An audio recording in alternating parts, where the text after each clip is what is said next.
Perfeito. Então, pessoal, boa tarde. Boa tarde a todos. Acho que já desligou, né? Deixa eu ver aqui, só um minutinho. Não, isso, já desligou. Bom, entrei aqui no chat, aguardo vocês aqui dialogando comigo, tá?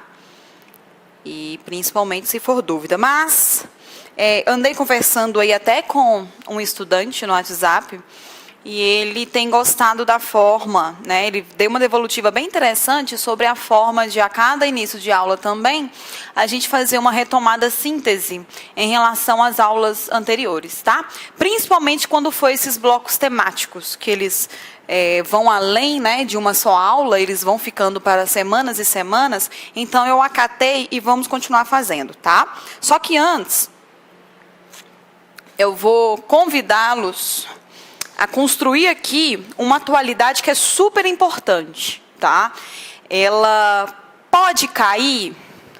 Olha, como isso é algo que tem sido derivado do próprio coronavírus, é certo que não. Mas é interessante vocês compreenderem também o coronavírus para além do próprio vírus, para além da própria saúde pública, tá? Porque tem questões por trás que têm sido fortemente afetados, tá? Por essa pandemia aí, ok? E que questão é essa? Vocês devem ter visto durante essa semana que a Bolsa de Valores decretou um tal, essa tampa não encaixa, decretou uma tal de circuito, acho que é breaker, que é justamente essa interrupção das negociações na Bolsa de Valores. Para que fizeram isso? Justamente para que nós não tenhamos, nós de uma forma relativa, né, mas para que os países, para que os atores, para que, né, os atores aí que operam na Bolsa de Valores não tenham uma queda ainda maior decorrente desse coronavírus. Dentro dessa negociação, inclusive, como parte aqui dessa tomada de atitude aqui relacionada à Bolsa de Valores, nós temos um commodity que está sendo fortemente também afetado, que é o petróleo. O petróleo também tem sido fortemente afetado. Por quê? Bom, se a gente tem aeroportos fechados, se a gente tem quase que toque de recolher pelas ruas, as pessoas, Estados Unidos já não entra mais nenhum avião europeu, né? Então, se você tem essa série de medidas, é lógico que vai ter uma velocidade diferenciada na forma como os países vão operando a sua economia. E aí, isso gerou uma diminuição da demanda por petróleo. Ou seja, houve essa diminuição da demanda. Os países já não estão comprando a quantidade que estava comprando anteriormente. Ok até aí, beleza? Bom, gente, eu tô com essa cara um pouquinho de depressão, porque estou fazendo literalmente gestão, então eu estou até meio devagar. Mas vamos lá, bora lá. Diminuição da demanda. E aí, vocês devem ter encontrado nos jornais uma certa tensão entre dois atores principais. E hoje seria uma aula super legal para vocês estarem aqui, porque eu indagaria se vocês sabem o que está acontecendo entre a Arábia Saudita e a Rússia. E esses dois países aqui, a gente vai ver como que tem, né, um histórico ainda mais maior, né, em relação ao próprio conflito, mas que estão agora diretamente relacionados com essa diminuição da demanda do petróleo. O que houve? Bom, vocês já devem saber que existe um grupo, que é um grupo comercial. Na aula de regionalização, a gente vai ver alguns blocos econômicos, tá? Mas esse aqui é um bloco comercial chamado OPEP. Foi criado aí mais ou menos na década de 60, tá? O que é a OPEP? É a Organização de Países Exportadores de Petróleo. A acho que hoje, depois vocês pesquisem aí no Google e confirmem essa informação. Acho que hoje está chegando aí perto de uns 16 membros, principalmente países localizados ali no Oriente Médio, tá? Mas nós temos outros também espalhados pelo globo. Essa OPEP, eu até trouxe algumas informações, ela é responsável por 82% de todas as reservas mundiais de petróleo,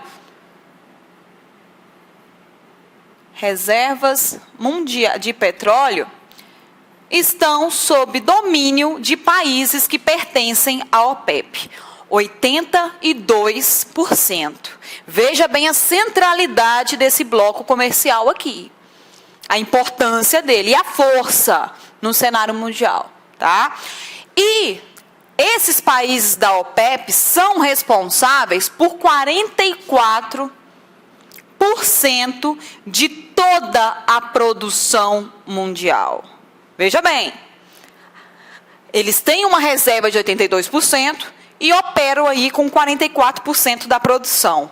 Ah, professora, por que ele não opera então com 82% da produção? Porque sabe-se que se você explora demais, você vai disponibilizar petróleo demais no mercado e isso vai influenciar na sua queda do preço, ok? Que isso vai se relacionar, inclusive, com a ação da Arábia Saudita. Espera aí que nós vamos chegar lá. Então, por isso que, apesar deles terem 82% da reserva mundial, eles não entram nessa velocidade de produção. Porque, senão, eles não conseguem controlar, eles não conseguem manipular o preço do petróleo, tá? Então, eles vão numa velocidade X, atendendo a demanda, para que permaneça enquanto central, mas que também permaneça ali controlando o preço dos barris do petróleo, tá? E aí, só de curiosidade, vamos colocar os 5, deixa eu ver quantos que eu trouxe, os 5 maiores produtores, são 5. Trouxe para vocês os 5 maiores produtores.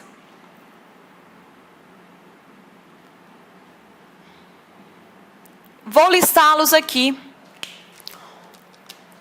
na ordem de produção, tá? Primeiro, que isso, gente? Me perdi. Isso. A Arábia Saudita é o primeiro. A ela aqui.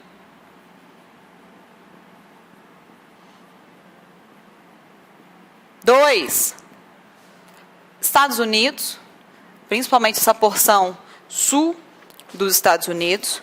O terceiro, Rússia. Olha ela aqui. Olha ela, né?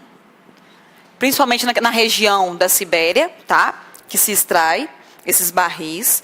Quarto, Irã, que inclusive possui aqui como aliada a Rússia. E quinto, México. Nesse final do ano passado, ou não sei se já foi, não, foi em janeiro desse ano já, né? Que os Estados Unidos acabou bombardeando aqui, né? O Irã.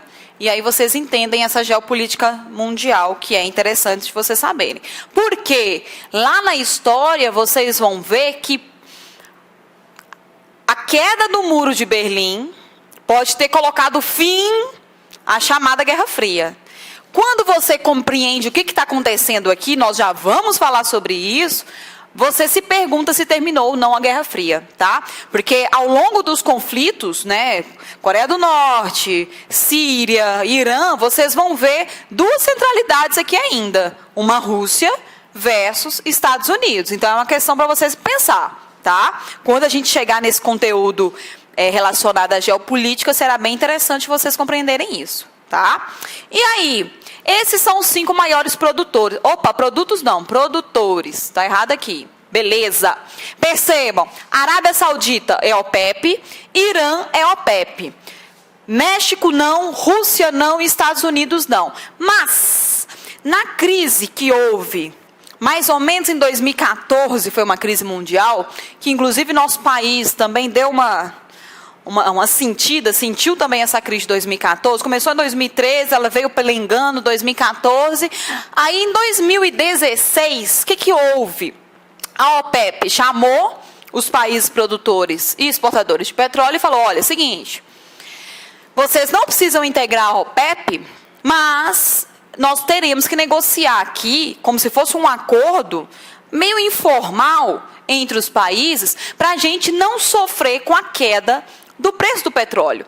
Então, houve esse acordo, que até algumas literaturas vai chamar de OPEP+, né, porque vai incluir esses países que não integram a OPEP, mas que toparam fazer um acordo, dentre eles, principalmente, a dona Rússia aqui. Também aceitou esse acordo lá em 2016. Tá? Então, vamos entender o que aconteceu. Coronavírus vem e faz aquela paralisação mundial aí, né? Agora, aqui no Brasil, é que isso tem sido mais sentido. O que o pessoal estava sofrendo há 2 semanas atrás, agora que a gente está começando a entender a seriedade do problema, né? Então, quase que o nosso presidente também fez, né, um teste de coronavírus. Olha que loucura! Até ontem a gente achava que era uma doença da China. Hoje a gente já está começando a questionar, já não tem mais aluno hoje, de novo. Nós já estamos questionando se a nossa imunidade está em dia, né? Mas vamos lá. Com a queda da demanda do petróleo, a Arábia Saudita, que é uma líder da OPEP, ela foi eleita? Não. Mas como ela é a mais importante produtora, ela acabou criando essa centralidade de voz. Então, ela é uma líder informal aí, tá? Então, a Arábia Saudita falou algo sobre petróleo, os outros da OPEP tendem a acatar, tá? Até porque a OPEP aí, são 16, né? São 16 membros, pelo menos 10 países não fazem tanta cosquinha na produção mundial. Tá? Então, eles acabam acatando o que a Arábia Saudita faz. A Arábia Saudita, que tem um príncipe, eu anotei o nome em algum lugar, vamos ver se eu... é o Mohammed. Mohammed bin Salman. Acho que é isso. Depois vocês veem aí a tradução correta disso aí que eu falei, tá? Mas o Mohammed é tipo um João, né? Nas Arábias, assim. É um nome super comum, eu acho bem interessante isso. O príncipe da Arábia aqui chamou todo mundo da OPEP e falou, bom, seguinte, da OPEP e da OPEP+, a dona Rússia estava no meio, tá? Falando, olha, eu queria propor uma coisa para vocês. Já que a nossa velocidade de produção ainda não parou, nós estamos produzindo muito. E o que isso tem causado? Poucos têm comprado, e aí tem sobrado petróleo, o que vai fazer com que o preço vá lá para baixo, né? Agora, essa semana agora, a gente chegou na marca aí de 30% a menos o valor do petróleo. 30% a menos. Então, assim, não se via um resultado como esse desde a década de 90, tá? Então, assim, foi uma das piores quedas da história do petróleo, tá? Então, ela convocou e vamos falar o seguinte para os outros países, a gente pode fazer um negócio. Vamos diminuir a velocidade da produção para a gente chegar no nível de atender essa nova demanda que está diminuta, né, em relação ao mercado mundial, para que a gente consiga estabilizar esse preço de petróleo. Ou seja, ela convidou os países produtores a diminuírem a sua produção de uma forma gradativa, mas chegando aí a atender essa nova demanda que é muito menor, né, do que estava antes do coronavírus, tá? E aí, o que a Rússia fez? Vou não. E a Rússia tem vários motivos para isso. Primeiro, aí seria legal vocês estarem aqui justamente para eu trocar isso com vocês, pelo amor de Deus. Pensa aí um pouquinho, por que vocês acham que a Rússia não topou isso? 10 segundos, 10, 9, 8, 7, 6, 5, 4, 3, 2, 1. Bom, por que a Rússia não topou? Porque a Rússia tem alguns motivos para isso. Primeiro, ela pensou, bom, então se a OPEP vai diminuir a produção, eu vou justamente, não só não cumprir esse acordo de diminuição de produção, mas eu vou fazer o contrário. Eu vou aumentar minha produção no talo e, para piorar, ainda vou diminuir o preço. Porque aí eu vou preencher esses buracos de negociação aqui, eu vou preenchê-los. Ou seja, a Rússia queria abocanhar o mercado de petróleo, se aproveitando aí dessa crise mundial, tá? Por isso que ela não topou. Mas teve outros motivos? Teve, e a gente tem que considerar. Primeiro, a produção, por exemplo, da Arábia Saudita, ela é completamente concentrada, monopolizada numa grande empresa. Trouxe o nome. Aqui a gente trabalha com provas, que é a Saudi Aramco. É uma grande empresa. Agora, a produção ou seja, a Arábia Saudita podia chegar para essa empresa e falar, diminui aí a produção, e está resolvido em relação à cadeia de produção, tá?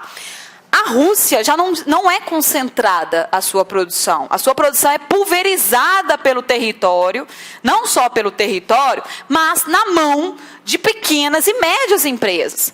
Então, você imagina a loucura que é você chamar todo mundo, coloca um sindicato, explica a situação e tenta sugerir que as pessoas diminuam de fato a produção. Então, é muito mais complicado você trabalhar com isso aqui, que é pulverizado. A produção é pulverizada, ela é espalhada, ela não está concentrada. Não é só o governo, o Putin, chegar e conversar como esse Mohamed aqui deve conversar com a empresa. Tá? Então, é muito mais complicado. Por isso que ela não topou. Tá? E aí, a Arábia Saudita reagiu. Eu não sei se vocês estão acompanhando. Gente, como espectador, isso aqui tá igual uma série, tá? Não vou falar que tá divertido, porque isso aqui atinge também a vida das pessoas, tá? E está atingindo a nossa.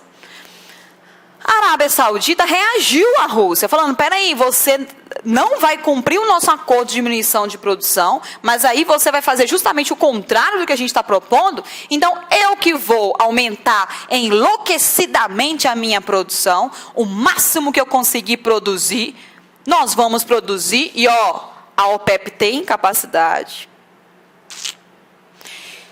Como, além disso, nós vamos derrubar o nosso preço o máximo que a gente conseguir.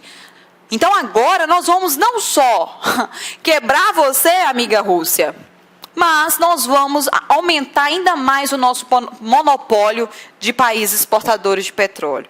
E aí, o que isso vai acontecer? Não sabemos, por isso que não vai cair na sua prova. Mas que é uma questão muito interessante de a gente pensar para a sua prova, porque isso aqui envolve geopolítica, envolve recursos minerais, são solos aqui, essa região da OPEP é uma região de países onde provavelmente nós temos bacias sedimentares para exploração de petróleo, que é o nosso conteúdo de hoje, tá? Então, é uma questão muito interessante e veio num momento muito interessante também de geopolítica, porque os Estados Unidos estavam aí no momento de se recuar de uma forma geopolítica desses territórios do Oriente Médio, com exceção aí desse ataque avulso, né, no Irã, que foi bem avulso, assim, foi do nada, né? A gente teve uma sensação meio, nossa, do nada atacou o Irã, né? E aí eles tentaram aí fundamentar e acabaram, né?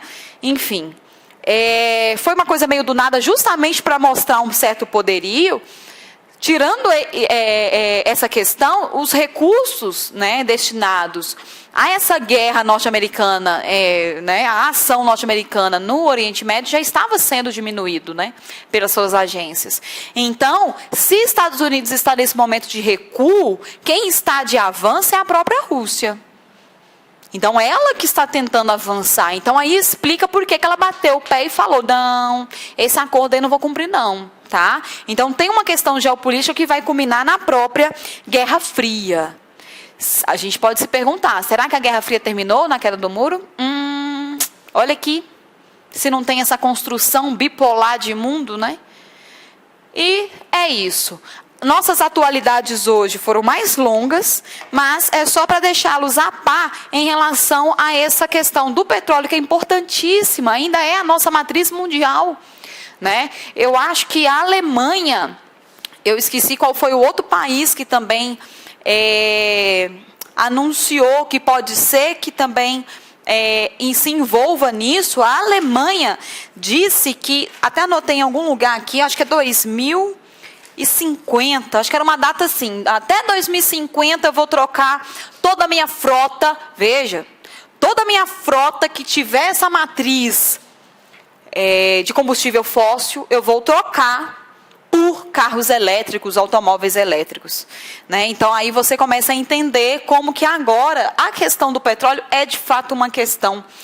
Até porque os países da OPEP, eles não são tão controláveis, né, nesse cenário mundial. Então, agora, mais uma vez, eles mostram aí a sua força. Tá joia? E aí, na próxima aula, vocês podem questionar aí para a gente dialogar por que caiu o preço do petróleo, mas as nossas bombas não. Aí a gente conversa, tá? Mais para frente sobre isso. Bom, então começando a nossa aula, vou fazer aqui um esqueminha rapidinho no quadro. Hoje eu devo usar bastante o quadro, tá? E mais no final da aula eu vou ligar os slides para conversar com vocês sobre a segunda parte da aula, que é de fato os agentes externos, tá?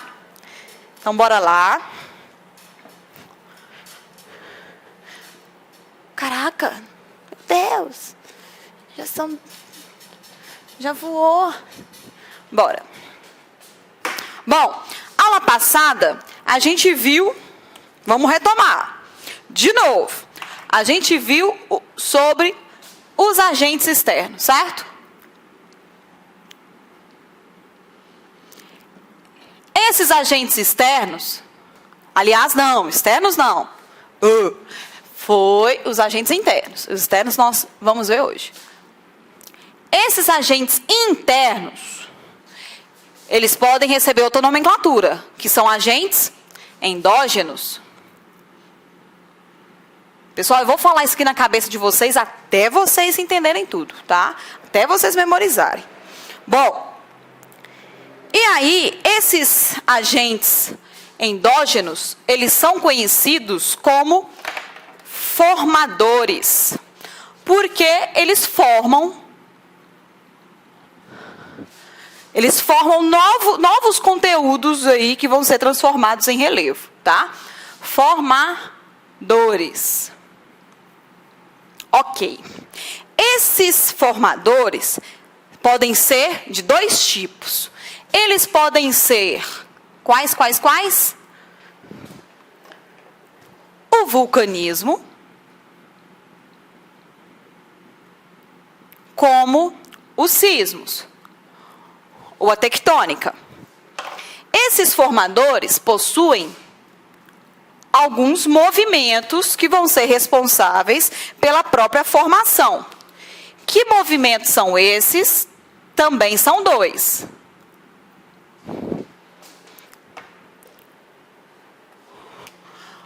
O primeiro é chamado de epirogenético, que é a epirogênese. E o segundo, de orogênese. Nossa, pessoas fazendo isso de novo.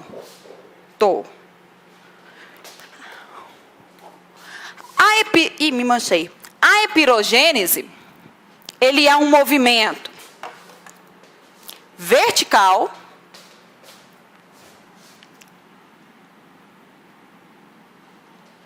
imperceptível,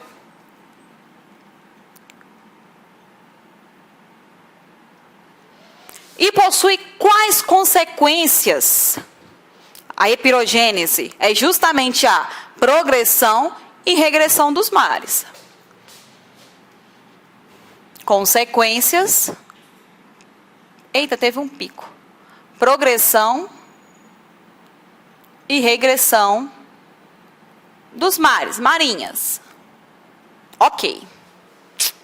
A orogênese já pode ser reclassificada, vou usar esse mesmo, em 3 tipos, certo? Mas antes disso, é um movimento horizontal, imperceptível, aliás, perceptível,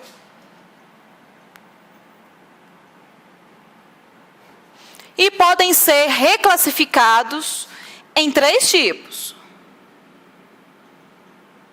Cada um com uma consequência específica. O movimento do tipo convergente, ele vai ser responsável por dobra E o que faz aqui no cantinho da minha dobra, antes era minha buchinha, agora é meu anel aqui, ó.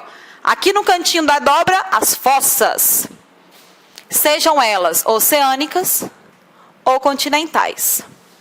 Ok? São inclusive os pontos mais profundos aí que nós temos na nossa litosfera, tá? O movimento divergente, que é o movimento de separação, ocasiona os nossas dorsais. E o movimento transcorrente ocasiona os rifts, que são esses falhamentos, tá? São esses falhamentos. Por que a gente está fazendo isso de novo? Hoje, a gente vai ver os agentes externos. Aí eu usei caneta. Os agentes externos são, se um é formador, um agente externo será modelador. Opa, era azul. Apagador para quê, né? Modelador. Ok? Bom, qual outro nome para esses agentes externos? Também eles podem ser chamados de exógenos. E que mais? Quais são os agentes? Se ele é modelador, ele modela a partir de quê? Vou falar dos agentes daqui a pouco. A partir do que ele modela?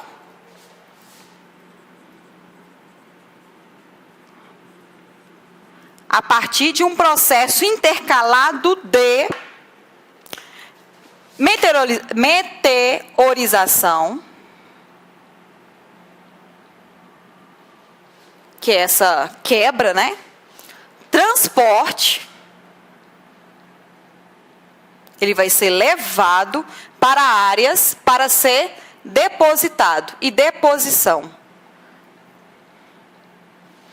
Meteorização, transporte e deposição. Qual é outro nome para essa tríade aqui? Nós vamos chamar de quê? Pensa. Quem é que vai modelar o nosso relevo? Pensa. Intemperismo. Isso, se acertaram. É isso mesmo. Ai, que falta. Intemperismo.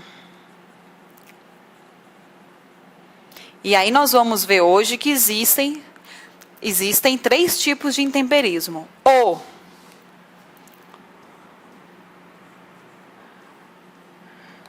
O físico, ligado à quebra, por exemplo, uma água que vai passando ali naquela rocha e vai tirando partículas e sedimentos. É físico. O vento que vai, que produz a própria duna, é um físico, tá? Outro intemperismo, o químico, quando há justamente transformação aí dessas moléculas. Exemplo, uma água que vai apodrecendo aquela rocha, que vai inclusive virar um solo um dia. É um intemperismo químico, tá? Um processo de lixiviação, que é quando, por exemplo, você chega na beira de um rio e percebe que a beira desse rio é um pouco mais clara, mais cinzenta, e essa água adquire uma coloração mais vermelhada. Nas cachoeiras aqui da Chapada dos Veadeiros, isso acontece muito. Você chega e vê aquela rocha mais cinza e a água ali completamente vermelha, né? Esse é um processo de lixiviação, onde o ferro está sendo levado pela água, o ferro mesmo, o mineral ferro, está sendo levado pela água, e aí por isso que ele vai clorir essa água, tá? Que o transportou.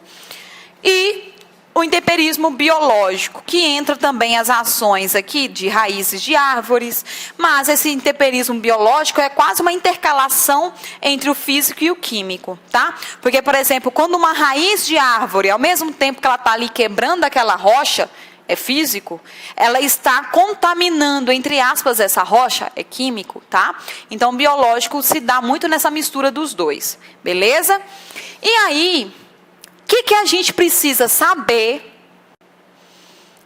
para entender como os agentes internos influenciam ou são influenciados também pelos agentes externos?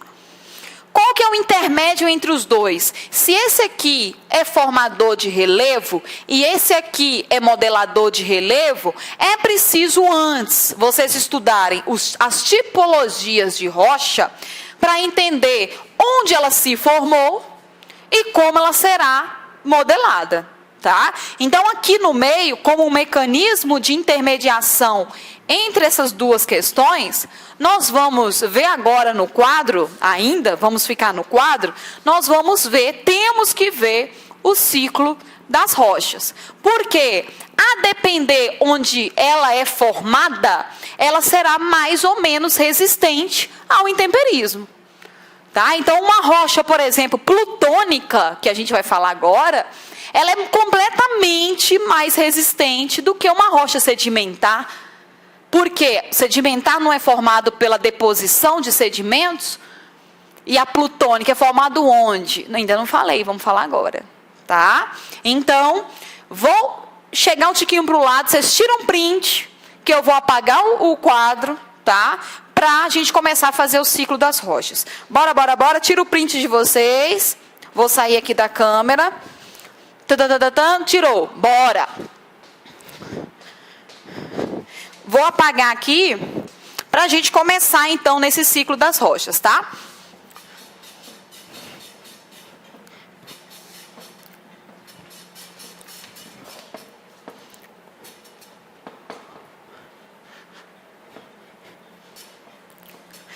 Pessoal, apagando aqui, vou falar com vocês. Confiem, né, na estrutura que o curso Cidade montou para vocês estudarem. Então, por exemplo, essa semana, já veio o estudante falar, professora, eu não faço simulado porque não cabe na minha agenda. Ou outro estudante falando, não, professora, eu não assisto nenhuma aula ao vivo. Eu fico lendo a apostila e quando eu tenho dúvida, eu vou lá e assisto uma aula ou outra. Gente, confiem em quem sabe fazer. Confiem em quem já está no mercado aprovando como ninguém. Não é você aí no alto da sua juventude. Vocês não podem pensar assim, do tipo, então eu sei o meu jeito de estudar. Não, confie na forma e na técnica que tem sido aplicado aqui, porque é ela que vai fazer vocês passarem. Tá? Então, se pensou o simulado, e vocês devem fazer quase 20 simulados, até a prova de vocês, acho que são uns 15, até perdi a conta, são muitos simulados, é justamente para criar essa capacidade de vocês de se prepararem para o momento da sua prova. O simulado é a prova mais próxima daquele seu momento, que você não sabe qual vai ser. Então, se você deixa de fazer os simulados, a cada sábado, eu escrevi, né, aquele dia lá o texto, porque eu já estava começando a ficar chateada. Pessoal, é hora de simulado, acorda no horário.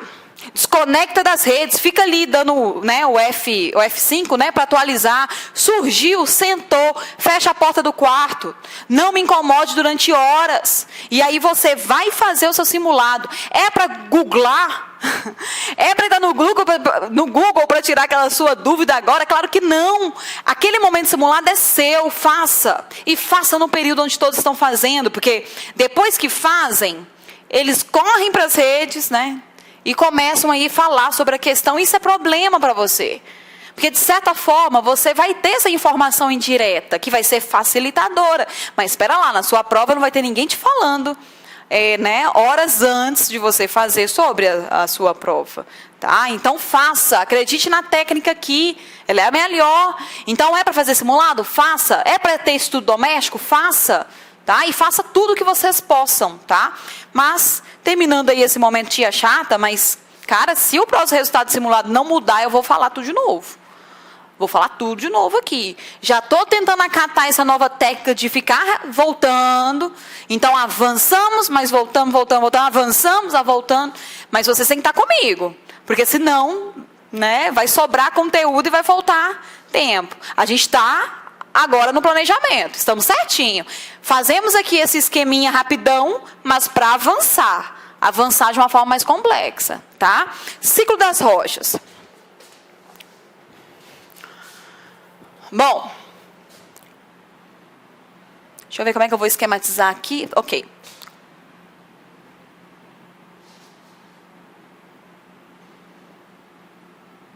Primeiro, vocês têm que lembrar o que são as rochas. As rochas são espécies de quê?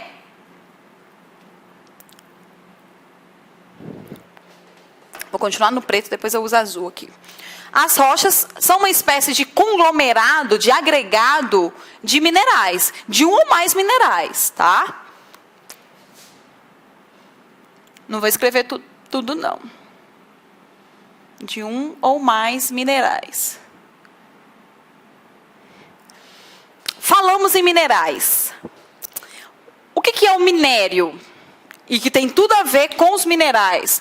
Concordam que é quando esse mineral é usado com fim econômico, ele começará a ser chamado de minério. Beleza? Beleza. E é interessante vocês já notarem aqui que essas rochas, a tipologia delas vai influenciar diretamente no solo resultante, tá? Então, diretamente.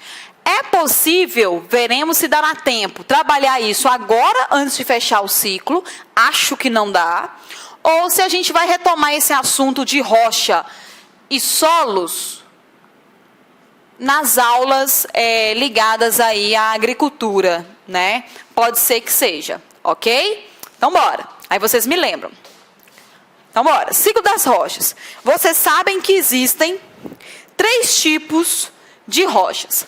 A primeira, nós vamos chamar de magmáticas. Deixa eu chegar mais para cá.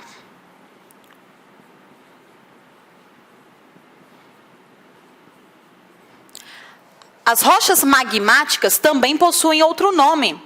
Elas podem ser chamadas de ígneas. Elas podem ser chamadas de vulcânicas? Não. Porque vulcânica a gente vai ver que é um tipo de rocha magmática, tá? Então é magmática ou ígneas, ok? Vamos então falar do tipo. O que essa rocha magmática é? Vamos pensar aqui. Nós temos o vulcão, né? E essa boca de vulcão é causada justamente porque o magma, ele vai ser expelido. E aí a tendência dele é cair aqui na borda, ele vai caindo na borda, e aí com o passar do tempo vai criando, né, essa espécie de cone aqui de vulcão, tá? E aí, nós temos a formação sempre desse duto aqui principal, que vai dispersar a maior quantidade de pressão e temperatura. Opa, por que esse magma está sendo expelido com bastante força? Porque está mudando justamente as condições de pressão e temperatura. Lá embaixo são altíssimas e ele vai caçar um caminho para ser expelido, tá?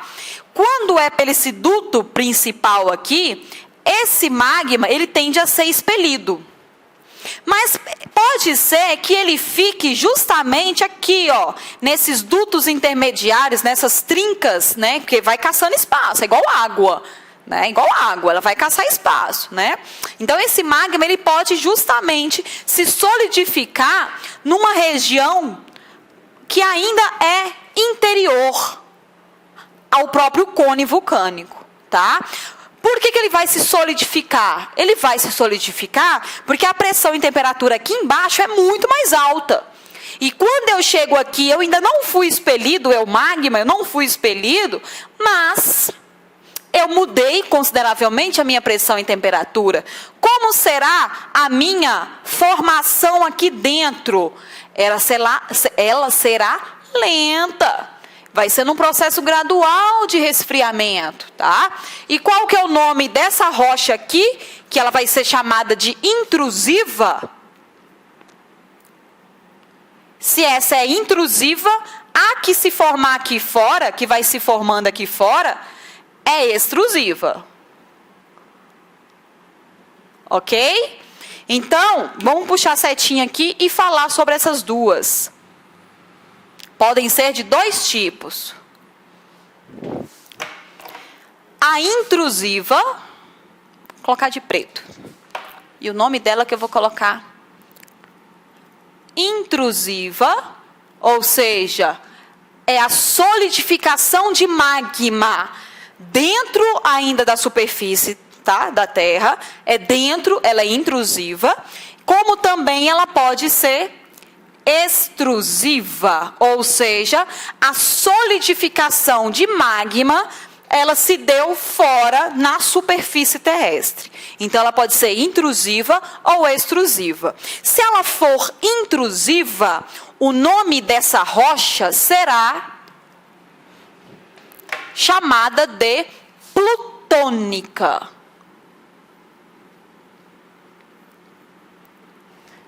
E Plutão acho que quer dizer fogo, né?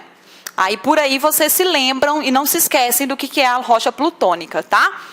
Se ela for extrusiva, ela será chamada de vulcânica.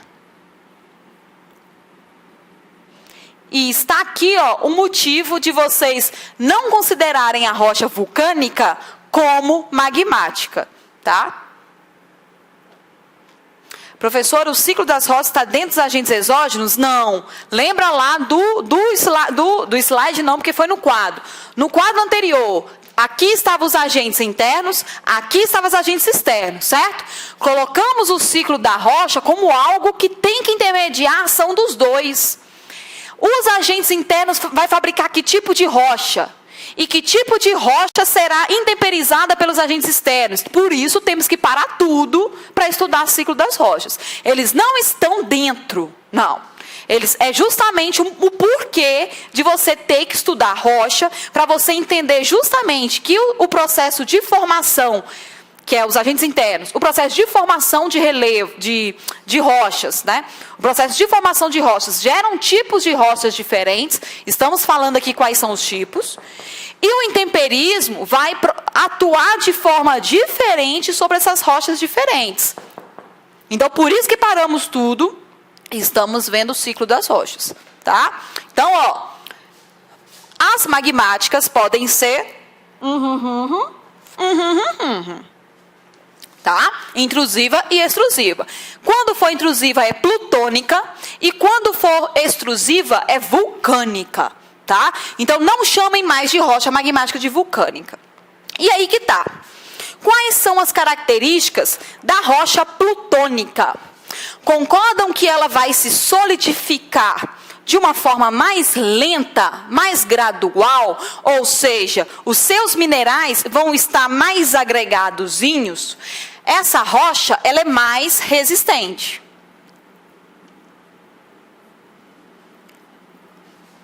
Ela é muitíssimo mais resistente, tá? Qual outra característica nós podemos destacar? Elas podem formar cristais. Porque o que é o cristal? É justamente um mineral solidificado e um mineral que não se mistura a outros. Então, ele fica puríssimo ali. Então, um cristal de quartzo, que é lindíssimo. Na cidade aqui de Cristalina, né?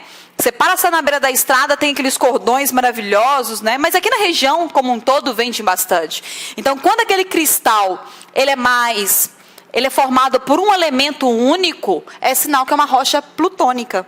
Tá? Porque teve esse tempo, né, para ir se solidificando, para ir separando, para ir se agregando com quem quiser, né? Então é como se fosse vou fazer uma analogia bem péssima, mas quando você está preparado, por exemplo, para entrar num casamento, vai virar um casamento plutônico. Quando você está cheio de problema e acha um crush, e aí se enrosca daquele jeito, e aí se enrola todo e casa, vai ser um casamento vulcânico. Cheio de problemas, né? É resistente? É resistente, mas não é tanto como a plutônica, tá? Péssimo, né? Vocês estão na fase ainda de namoro, graças a Deus. Bom, Então, essas rochas intrusivas, elas são, de fato, mais resistentes do que as vulcânicas, tá? Elas formam cristais, ou seja, se elas são mais resistentes, o que ficará prejudicado? A atuação dos agentes externos. Então, ela é mais difícil de intemperizar. Mais difícil de intemperizar. Que está ligado à própria resistência dela. O que mais? Um exemplo, que ainda não dei. Um exemplo sobre rocha plutônica, granito. O granito. Principalmente quando é aquele granito mais purinho, tá? Beleza. O que mais? E aí vocês sabem que se formam aqui nas profundezas, né? Que é subsuperfície. Tá? E a rocha vulcânica, ela vai ser um pouco menos resistente do que a plutônica, um pouco não, consideravelmente menos resistente, mas apesar dela ser menos resistente do que a plutônica, ela ainda é mais resistente do que a outra rocha que vai entrar aqui, que é a rocha sedimentar, tá? Não confundam isso. Então ela é menos resistente, ela se forma aqui no extravasamento de magma.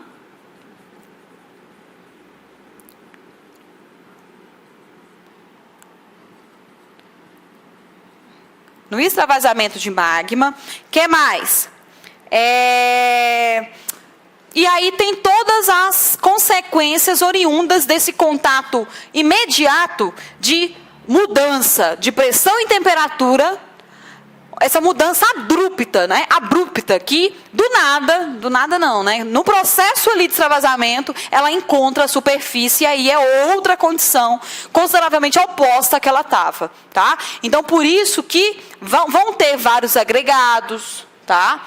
Por isso que vai ser uma união aí de vários minerais, não vamos ter tanto esse encaixe perfeito. E um exemplo disso, dessa rocha, é um exemplo super importante. Vou até colocar ela de outro. Aqui eu não coloquei, né? Granito é um exemplo. E aqui, ó, o basalto. Por que esse basalto é importante? Porque nós vamos ver aqui no mapa até geológico que esse basalto, ele vai ser essa região do interior de São Paulo. Nós temos aqui a Serra do Mar.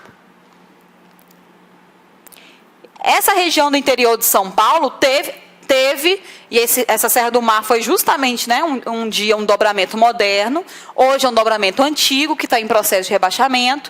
E aí essa Serra do Mar, que um dia foi um dobramento moderno, né, nessa região aqui, mas que não tem nada a ver uma relação com a outra. Aliás, é isso mesmo. Essa região do interior de São Paulo, que um dia teve uma cava aí de um vulcão, ela sofreu com derramamento de lava, e aí que formou esse solo aqui, super importante, baseado no basalto, que vai ser o solo que a gente conhece como terra roxa. Terra roxa que a gente estuda, que foi aí perfeita para a plantação de café. Ok? Ok, vamos continuar. Esse é um tipo de rocha magmática. Ou seja, precisamos que haja solidificação de magma. Vou colocar até a palavra magma aqui.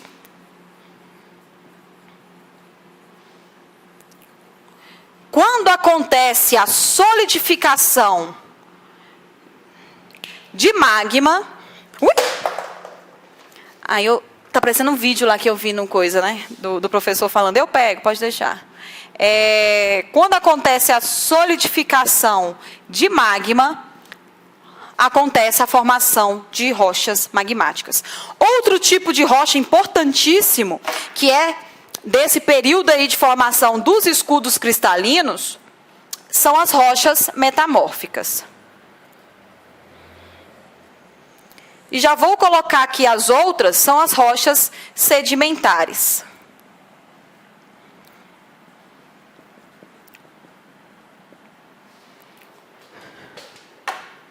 Bom, quando há alteração de pressão e temperatura, acontece a formação de rochas metamórficas, tá?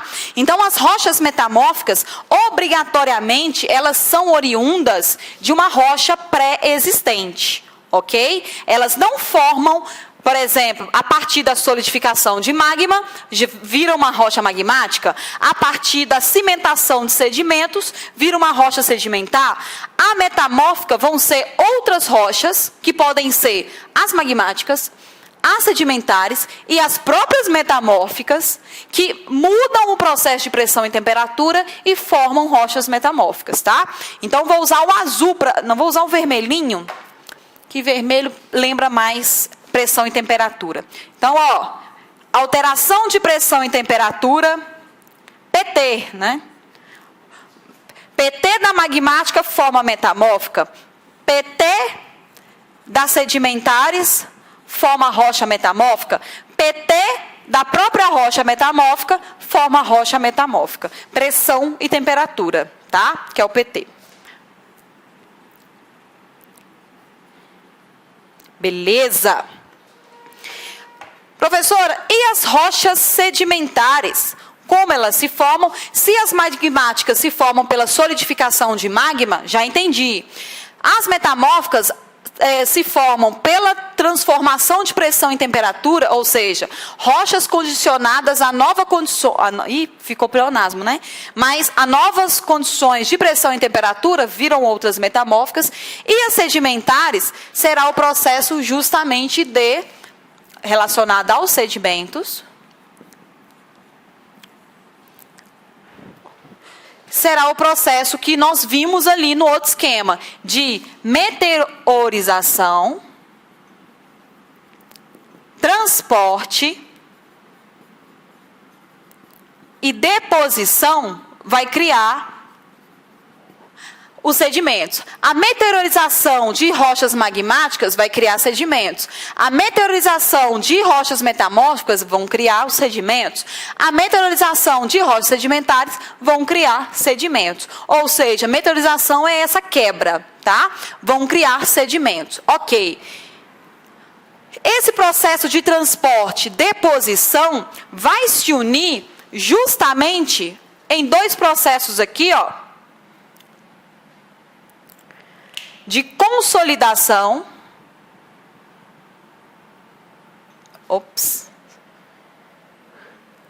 consolidação e cimentação.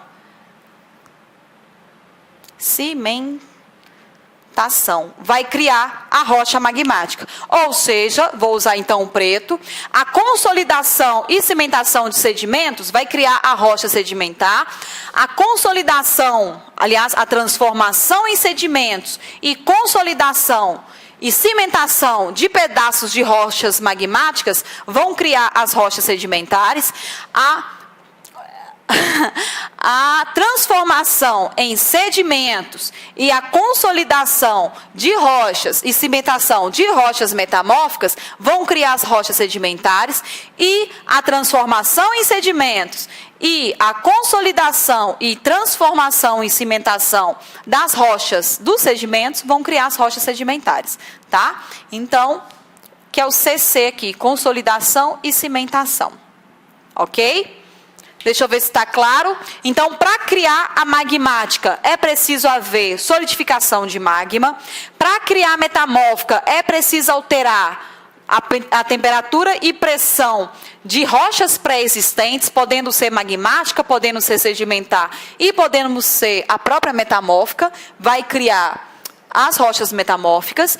E as sedimentares são as rochas transformando-se em sedimentos primeiro, nesse processo aqui de intemperismo, para depois serem consolidadas e cimentadas para se transformar em rochas sedimentares.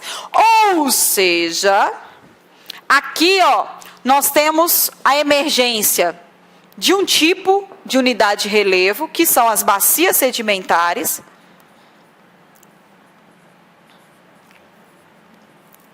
As bacias sedimentares justamente vão ser criadas nessa transporte e deposição e a cimentação de sedimentos, que aí vai virar a bacia sedimentar. Os escudos cristalinos, né, que são os nossos solos, formados lá antes do Fanerozoico. Fanerozoico aí é o período da vida, né, o éon da vida. Antes do Fanerozoico, é o Proterozoico. Então, esses escudos cristalinos formaram essas duas rochas, tá?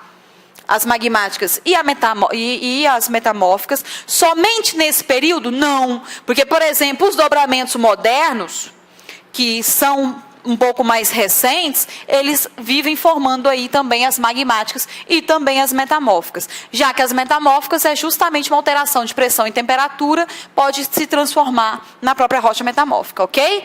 Tá claro? Deixa eu ver se eu esqueci de alguma coisa. Acho que não. Pressão e temperatura, extrusivo, intemperie, sedimento. Ok, é isso. É isso. Algo que tem que ficar claro aqui, ó, em relação, para vocês não confundirem, em relação ao minério. Como que eu retiro um mineral de um minério? Por exemplo, a hematita, né? Ou a magnetita, ou o itabirito, são rochas. Ou seja, cada uma ali tem um conjunto, um aglomerado de minerais. A hematita costuma possuir, justamente pela característica da sua formação de mineral metálico, ela costuma possuir um maior teor de ferro na sua constituição, a hematita. O itabirito, um pouquinho menos. E a magnetita também um pouquinho menos, tá? E aí eu tenho que entrar com todo o processo minerador aí e aí cada um vai ser de um jeito, né? Tem empresas que trituram para fundir, para separar, né? Que é uma estrutura, é uma separação mais química. Tem gente que faz somente a separação mais física em minerais de hematita do quadrilátero, porque é tão puro, né? Que só de você quebrar a rocha, você está ali vendo já o ferro, né? E, enfim, ok? Então, esse aqui é o nosso ciclo das rochas. E agora eu vou ligar os slides, tá? Vou dar licença para vocês tirarem um print. Vou ligar o slide para a gente concluir o nosso pensamento aí, ok? Vou sair. Vocês deem um print para vocês copiarem depois. Ok. Opa, Nossa Senhora Aparecida. E aí, nós vamos agora para os slides.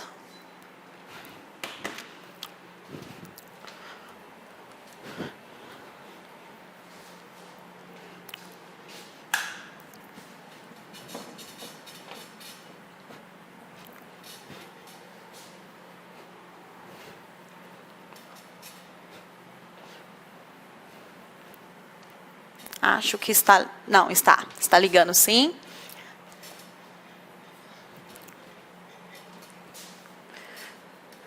Vai dar tempo? Vai dar tempo. Opa, obrigada.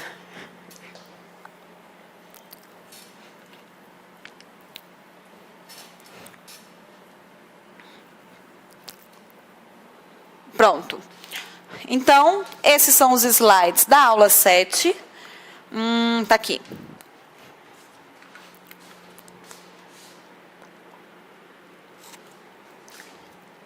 Já cansamos aí de discutir os agentes internos. Já estamos há 2 aulas falando sobre isso. Vamos chegar hoje nos agentes externos, tá? E passando aqui um pouquinho pelo ciclo das rochas. Bora! Então, vamos retomar. Nós temos aqui, ó, o magma, certo? Ele pode se cristalizar dentro da litosfera ou fora, na superfície já. Se ela se solidifica aqui dentro, vai ser chamada de rocha magmática intrusiva. Se ela se solidifica fora, vai ser chamada de rocha magmática extrusiva. A rocha magmática intrusiva é muito mais resistente, pois a sua cristalização, a sua solidificação vai ser muito mais lenta e aí vai fazer com que os minerais fiquem um pouco mais homogêneos e encaixados. Tá? Então, por isso que é um mineral sem tanta fissura. Tá? Porque o que acontece quimicamente? Se eu tenho a rocha extrusiva também pode ser metamórfica? Pode, se ela for metamorfizada. Então, ó, só parando aqui para explicar. Essa rocha extrusiva, vamos supor que ele parou aqui, formou a rocha. em um tempo aí de formação lá do Proterozoico. Vamos supor que, lembra que foi justamente depois que a formação da Pangeia, vamos supor que essa rocha extrusiva ficou na borda de uma placa tectônica, porque a Pangeia veio depois, certo? E aí o que vai acontecer? Essa borda da placa tectônica vai causar, né, condições de instabilidade tectônica, que vai aumentar a sua pressão e temperatura. Regiões de instabilidade tectônica, tem coisa acontecendo. Então, essa rocha que está aqui como extrusiva, de um outro processo lá geológico, ela pode ser metamorfizada, ou seja, ela pode ser submetida, por exemplo, no movimento convergente, ela pode ser submetida aqui a grandes temperaturas e pressões e se transformar numa metamórfica. Ok? Assim como a sedimentar também pode ser uma metamórfica, tá? Por exemplo, o mármore. O mármore é uma rocha metamórfica. Por isso que na casa de vocês, deem preferência a granito, que granito dura mais, tá? É muito mais resistente do que o mármore. Mármore pode ser até mais bonito, mas o granito é mais resistente. Bom, então voltando. Eu ia falar alguma coisa que eu esqueci, mas depois eu lembro. Uma rocha magmática intrusiva, teve aqui a cristalização de magma. Se está dentro, ela é intrusiva, mais resistente. Se ela teve contato com a superfície, é uma rocha extrusiva, menos resistente. E aí, vai acontecer os processos de meteorização, que é essa quebra, né? Que é esse agente do intemperismo já atuando. Vai haver e aí essa meteorização vai transformá-lo em sedimentos. A rocha vai ser quebrada e vai ser transformada em sedimentos, que serão transportados, serão depositados. O que é depositado? Ir ali para regiões mais baixas e vai acumulando, tá? Com o tempo, essa deposição, isso num tempo geológico, ela vai ali se solapando, né? Tipo passar caminhão de asfalto em cima para você compactar, vai compactando, vai segregar ali e vai virar uma rocha, num tempo geológico, tá?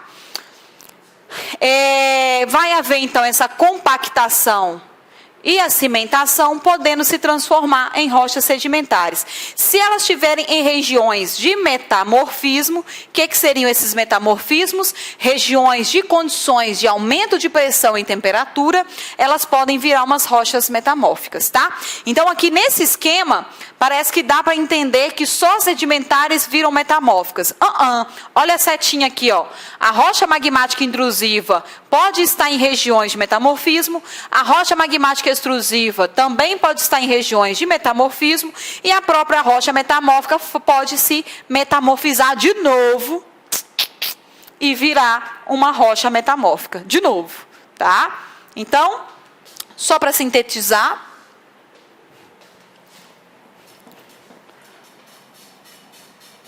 então, palavras-chave que vocês devem saber, assim, tem que saber. Rocha magmática, vocês vão ouvir muito esse verbo, assim.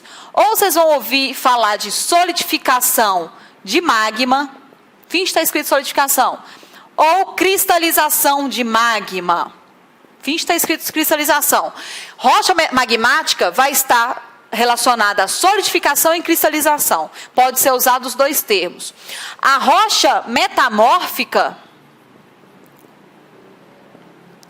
vai estar relacionada à alteração de pressão e temperatura. Ou, outra palavra para isso, metamorfismo. Mas a sua prova não vai colocar metamorfismo, porque vai te ajudar demais a saber que é metamórfica, tá? Ela vai colocar ali condições de pressão e temperatura alteradas, bruscamente alteradas.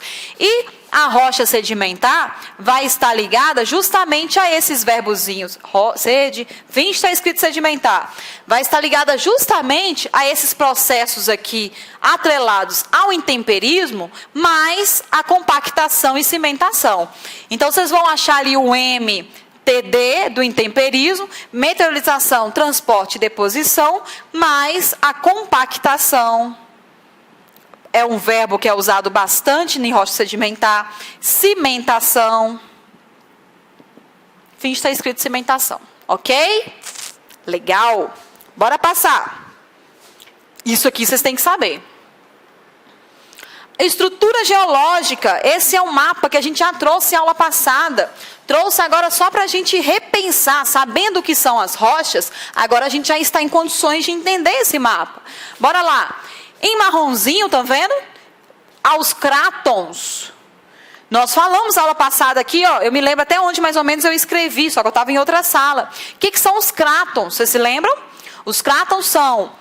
Quando os escudos cristalinos, eles podem ser chamados de escudos cristalinos, é quando são as plataformas que estão mais embaixo.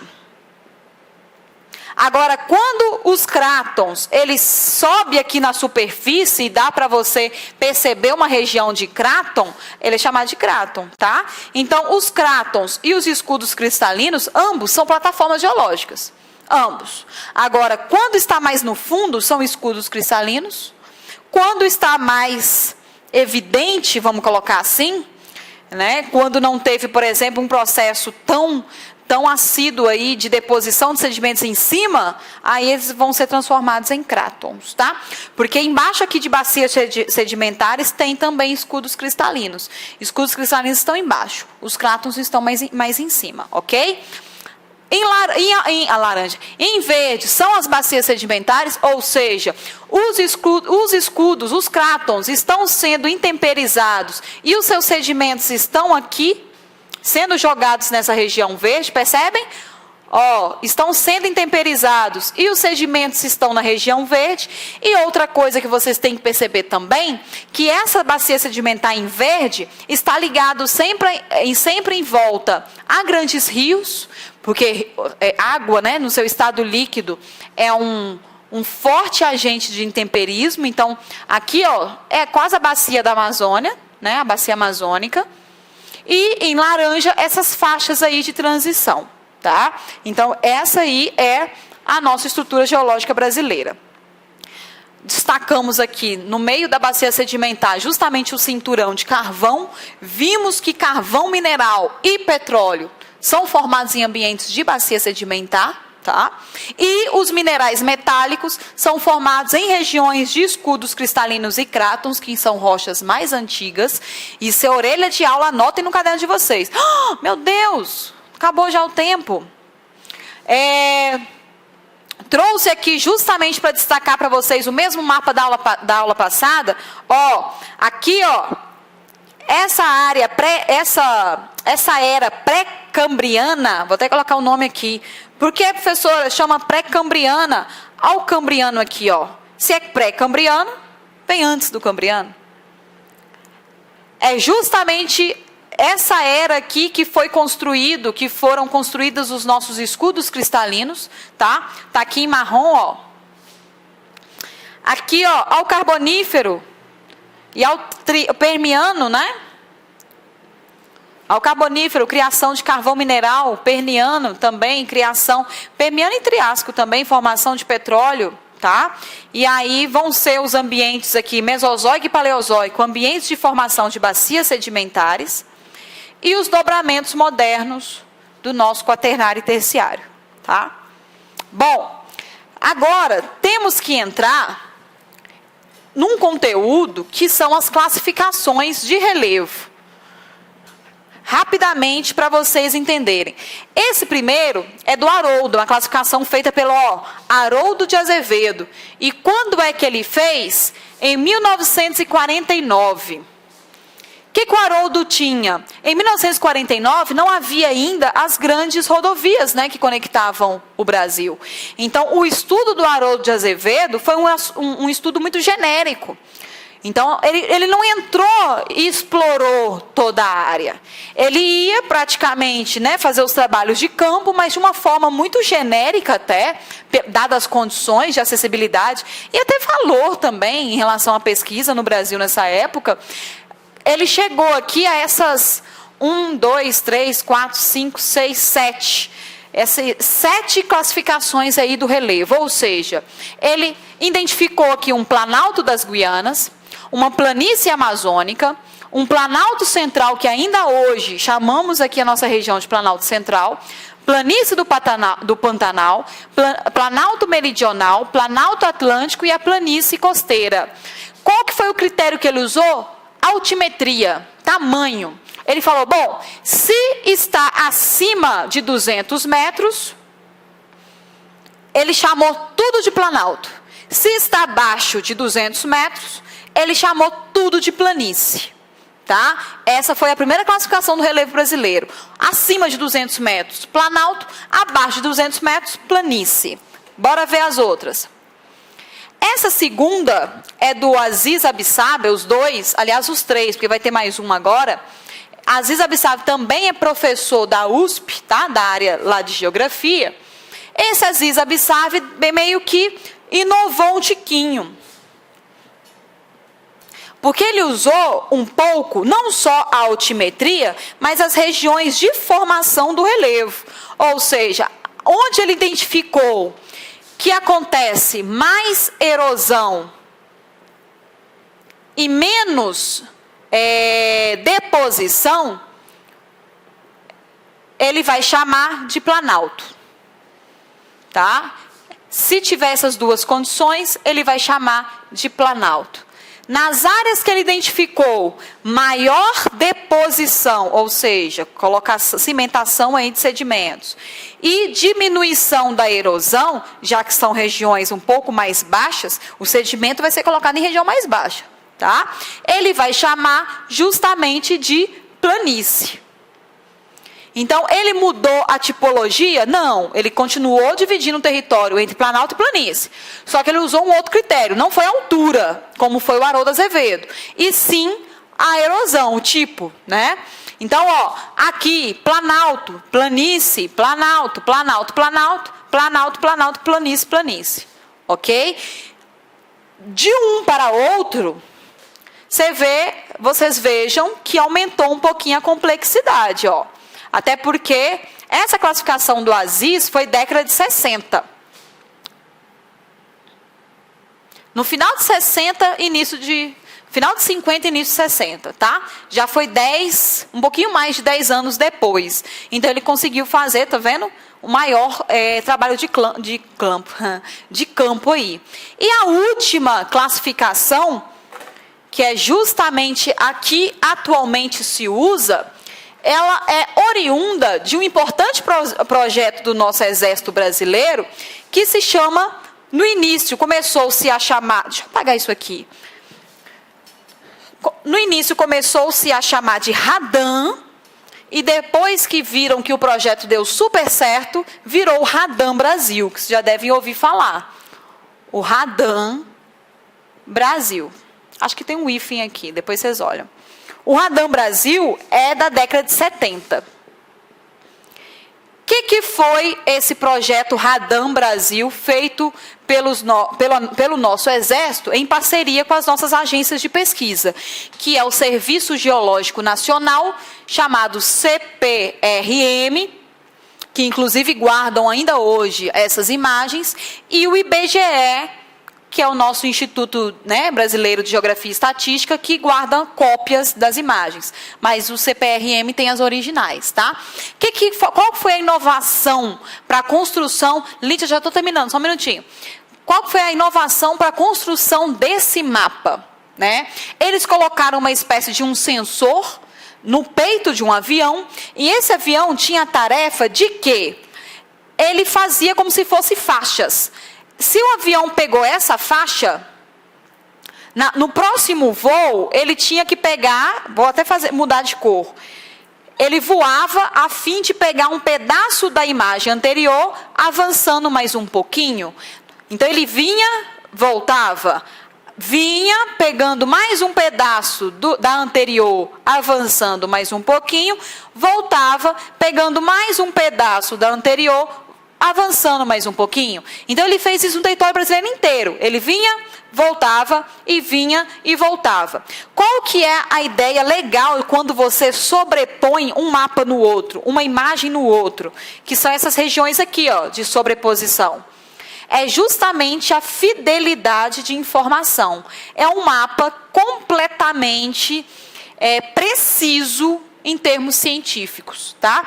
E aí usou altimetria, usou tipo geológico, e a gente vai chegar aqui numa classificação com 28 tipos de unidades de relevo.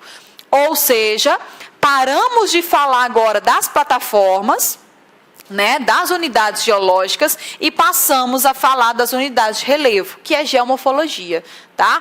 Depois, vocês deem uma observação nesses slides, olha lá onde é 1, e vejam 1 aqui, olha o 2, veja o 2, olha o 3, veja o 3, perceba que o 23 aqui, que vai formar a planície do rio Amazonas, está justamente em volta de um rio. Aí vocês já começam a amortecer informações. Então, peraí, rio fabrica planícies? Sim, é uma grande fabricadora de planícies, tá?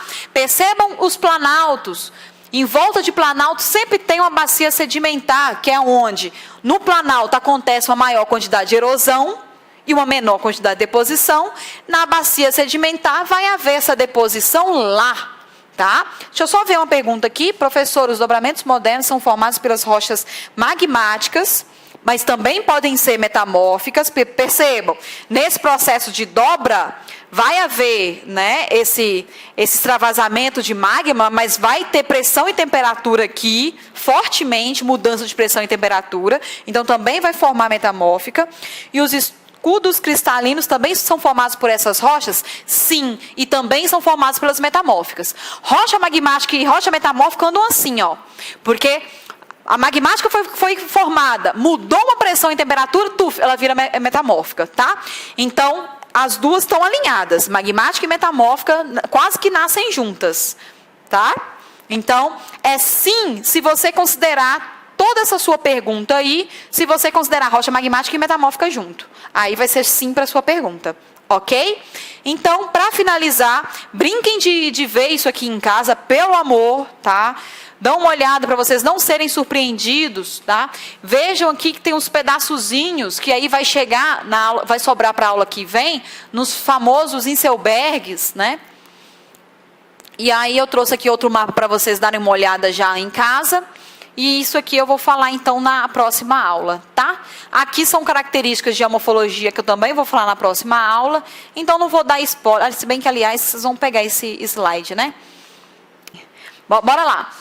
Esse daqui é o mesmo mapa, só que como ele muda as corzinhas para planalto, para planície, eu achei bem legal para trazer para vocês, e as depressões que está em verde, eu achei bem legal trazer para vocês darem uma olhada, tá?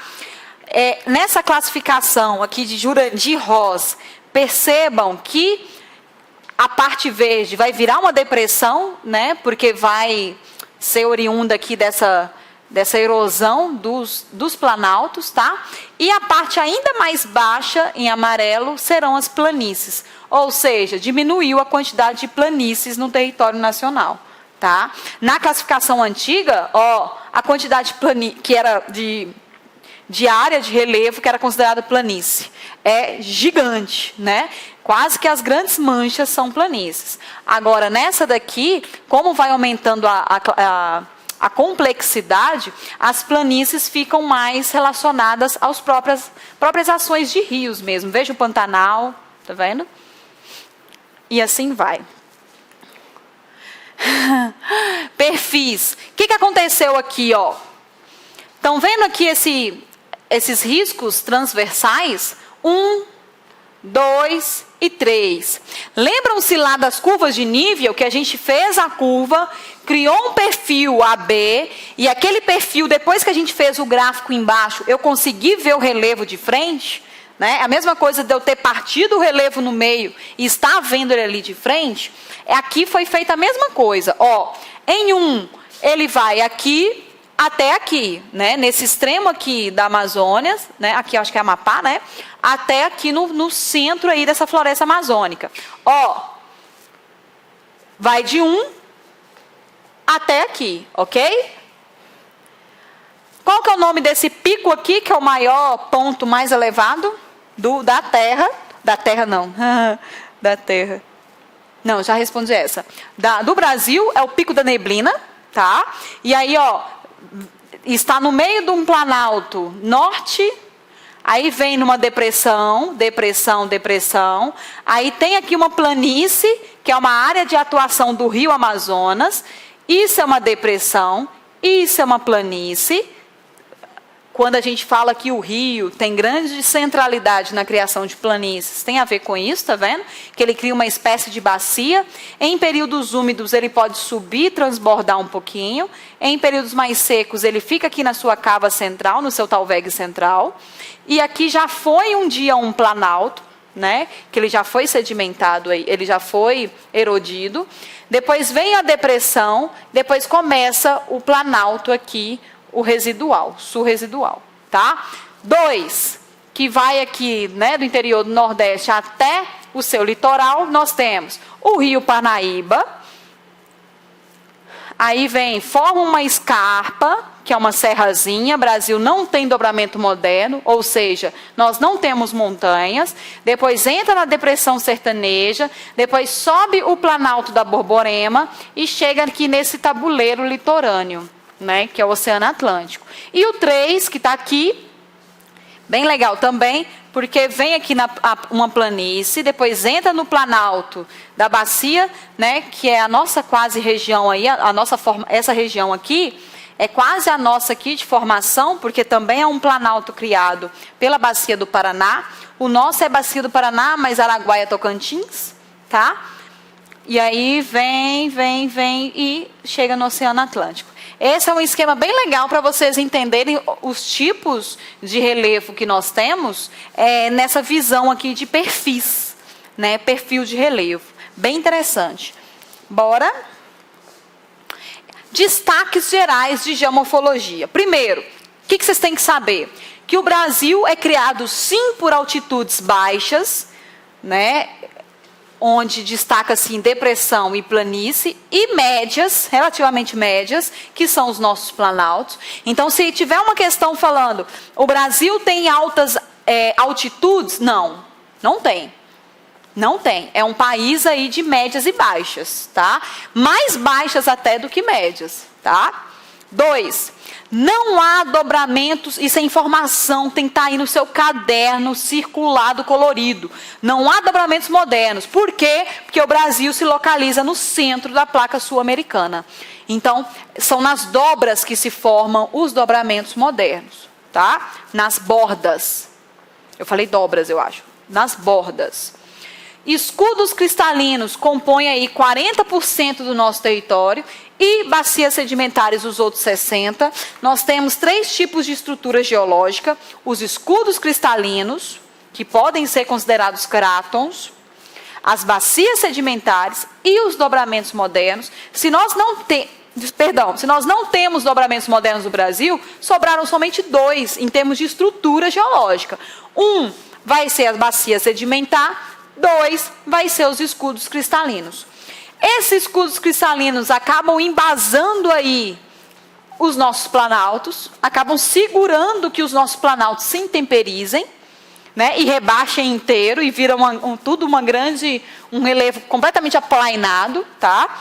E as bacias sedimentares são essas áreas justamente também de rebaixamento de relevo e de deposição de sedimentos. De onde? Vindos do planalto, tá?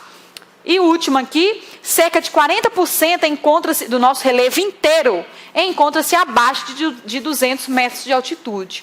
Ou seja, são as nossas planícies e as nossas depressões, que estão dentro desse pacote. 45% entre 200 e 600 metros, ou seja, são algumas depressões. 12% entre 600 e 900, ou seja, são já os nossos planaltos e depressões também. Tá? Porque depressão, o que qualifica uma depressão? É justamente um ponto mais baixo em relação ao seu entorno. Ele é mais baixo, mas ele é mais alto em relação às planícies. Tá? Ele está mais baixo em relação a mim, que estou no topo do planalto. Mas ele ainda assim é mais alto do que as planícies. Então é um baixo relativo. Tá? Então aqui dentro também podem ter depressões e planaltos. E o restante da porcentagem, que eu acho que vai sobrar quanto? 40, 85 mais 12, 97. Vai sobrar menos de 3%, né? Menos de 3% aí são os nossos topos, né, de morro, que são os nossos planaltos, né, os pontos mais altos dos planaltos, ok? Bora. Aí isso aqui é muito legal, ó, são formações típicas, acho que vai dar tempo, hein? Formações típicas que nós temos aqui no Brasil. Primeiro, falésia. Guardem esse nome, falésia. O que é uma falésia? Vocês já devem ter visto esses paredões aqui na beira de oceanos, tá? São justamente esses paredões. Quem é que cria? Onda do mar, quando bate, ela vai arrancando ali pedaços, né? E aí, quais são os agentes principais? Justamente água do mar, chuva e vento. Que são os agentes externos que vão ajudar a intemperizar essas áreas, tá? Algumas regiões também chamam aqui de barreiras. Tem bastante no Nordeste brasileiro, né? Esses paredões. 2. As restingas. Cuidado para. Restinga também é o nome dessa vegetação aqui, ó. Essa vegetação que fica sob duna também é, tá? Então, restinga a gente também vai ver quando estiver vendo bioma. Mas restinga em termos de geomorfologia é o quê? Tá vendo que aqui o oceano tá aqui? Tá vendo que aqui criou uma linha de sedimentação? E aí que acabou consolidando e criou essa espécie quase de istmo aqui. Isso foi criado. Tá? Qual que é o nome disso? Também é restinga, que vai inclusive aprisionar aqui a Lagoa de Maricá, né? Eu acho que é Paraná, né? Lagoa de Maricá, que vai represar essa água do oceano. Por quê? Foi se consolidando com o tempo, essa água do oceano ficou aqui dentro, tá? Então, isso também é uma formação de restinga e tem uma famosa, que é Porto Alegre vai ficar do lado de cá, aqui é a restinga da Lagoa dos Patos, né? Lago dos Patos ou Lagoa dos Patos, né? Então, Porto Alegre não dá ali de cara para o Oceano Atlântico, porque ela vai justamente se encontrar aí com esse represamento, né? Com essa restinga que é do nosso território brasileiro super famosa, né? Porque quando você olha o mapa, por exemplo, de Porto Alegre, você vai ver que está aqui, aí ele faz um negocinho assim. O que é isso aqui? É a restinga. Esse apêndice aqui é a restinga, tá? Isso também acontece no nosso território. O que mais que acontece no nosso território? Falamos disso aqui hoje. Formação basáltico-diabásio, que é o quê? Estava aqui, ó, que é esse extravasamento, né? Que vai formar rocha vulcânica. Então, o basalto é rocha vulcânica, porque é extrusiva. Aqui eu trouxe o mapa do Paraná, mas esse derramamento basáltico chega até São Paulo, né? E aí é a nossa região que no século XX foi bem importante para o cultivo de café. Está terminando. Mares de morros, o que é isso? Está vendo que os topos de morro eles são arredondados, são os chamados morros mamelonar, que são arredondados, né? E aí é predominante no nosso litoral, que é o domínio mares de morros, tá?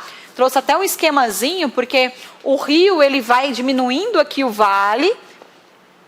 E aí, como são áreas mais úmidas, a erosão tende a tentar arredondar. Diferente, por exemplo, de uma erosão que acontece em áreas semiáridas, que aí vai dar origem ao Inselberg, que ele não vai rebaixar lentamente, igual os mares de morros, né? Que parece que vai tirando a capazinha ali de uma forma bem lenta, vai descascando a cebola, né? Em domínios semiáridos, a erosão é mais violenta, é mais rápida, né? O vento é mais seco, vamos colocar assim. Então, não tem tanta ação química de água. As planícies, trouxe aqui uma planície. Acho que essa região, se eu não me engano, é São Paulo. Acho que é uma região perto da bacia de São Vicente. O que é a planície? Está vendo aqui um paredão, que é a borda de um planalto? Olha a planície aqui. Todos os sedimentos que saem do paredão, ele vai sendo acumulados aqui. Outro exemplo de planície, bordas de rios, né? O rio vai transportando e vai depositando as suas bordas. Cuestas. Ai, meu Deus, estou terminando. Já terminei hoje 2 vezes. Cuestas é justamente essa borda de bacia sedimentar. Quando vai... Está aqui um planalto, vai jogando aqui na borda da bacia sedimentar. essa borda aqui, ó, acaba criando uma certa cuesta, que é o quê? A frente dela, o fronte dela, parece um paredão abrupto, e as costas dela vai descendo de uma forma bem lenta, que é essas costas aqui, tá vendo? Que vai descendo. Isso é um relevo de cuesta, algo essencial, coloque no caderno. Predomina no sudeste brasileiro, principalmente São Paulo, que é o reverso dos dobramentos antigos. Aquela hora eu comecei a falar, eu confundi. Tá aqui os dobramentos antigos, a borda dela potencialmente vai formar aqui uma certa cuesta, tá? Que aí vai descendo aqui os paredões, com os frontes e sua costa longa. Por isso que é chamada até de cuesta. Cuesta de costa mesmo. 7. O Inselberg, que é justamente esse relevo residual aí criado em zonas semiáridas. Veja como o intemperismo ele é mais severo, ele não vai aplainando de uma forma mais lenta, né? Porque o intemperismo é bem severo, o vento, né? As forças do vento e tal. E aí, isso aqui é o Inselberg, é justamente esse amontoado de relevo rochoso que sobrevive à intemperização. E por que sobrevive? Porque basicamente ele é formado por uma rocha mais resistente, tá? Então, granito, eles criam, o Inselberg são predominantemente no Brasil granitos, que é uma rocha plutônica, tá? O entorno não poderia ser assim. Às vezes mudou a constituição mineralógica e o entorno foi embora, porque não era plutônico, né? Foi carreado aí pela ação das águas e restou ali o bloco rochoso de granito. Pessoal, isso aqui vai ficar de fato para a aula que vem. Agora vamos finalizar mesmo. Um abraço para vocês. A gente se vê na semana que vem e é isso. Bons estudos. Tchau, tchau.